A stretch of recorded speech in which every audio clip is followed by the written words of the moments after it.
Yama, I'm Jack. Let's take a look at what's in the news.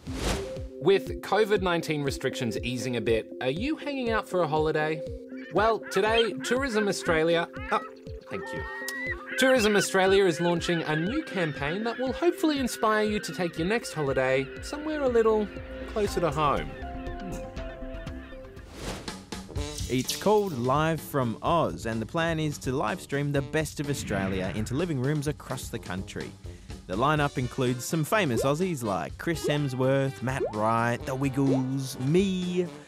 I'm just kidding. As well as some iconic Australian locations, including the Great Barrier Reef, Uluru, Kangaroo Island, my house.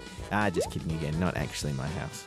But isn't it a bit early to be planning holidays interstate when we haven't even opened up most borders yet? Well, that's true, but Tourism Australia hopes to inspire people early.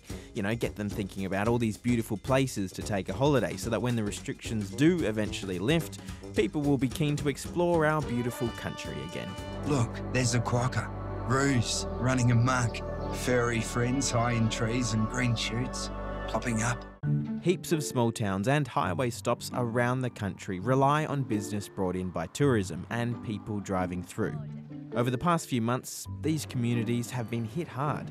And hey, international travel looks to be off the cards for the time being anyway, so why not get excited about somewhere a little bit more local instead? People in New South Wales and the Northern Territory are celebrating the start of more relaxed COVID-19 restrictions today. In New South Wales, cafes and restaurants can seat 10 people at a time. Outdoor gatherings are back on the menu too, with up to 10 people, which means team sports and playdates are A-OK. Playgrounds are also opening. Meanwhile, the NT is a bit further along to getting back to normal, moving to stage 2 of its plan today. It'll see gyms, galleries and museums opening, and sports training starting up again. Well, we finally know when the AFL will be starting up again. That and more in today's sport. Yep, put it in your diaries or your digital calendar, or if you're like me, a tiny scrap of paper on your desk where you keep all your vital information in a huge mess, because the 2020 AFL season is back on June 11. Also, I was meant to call Mum 7 weeks ago. It comes after weeks of negotiation between the league, state governments and health officials about doing it all safely. So here's the plan. Teams can begin non-contact training next Monday and can move to contact training from May the 25th. We'll find out next week who plays who and when, but for now, all teams from Western Australia and South Australia are heading to a special hub in Queensland to base themselves from. The NRL season is a step ahead of the AFL. Today, it's released its matchups for round 3 and 4 before the season gets underway on May 28th. The first game will be a Thursday night match between the Broncos and the Eels. Games will be played with just one field official. We're quite excited about it as a team. We want to play fast footy. Australian F1 driver Daniel Ricciardo is going to McLaren. He's signing a multi-year deal with the team and will leave Renault at the end of the season. Ricciardo took to Twitter last night to thank Renault for their support, and he says he's committed to driving out the season, which could start again in July. As the Aussie icon Kylie Minogue once said, "I'm spinning around. Get out of my way."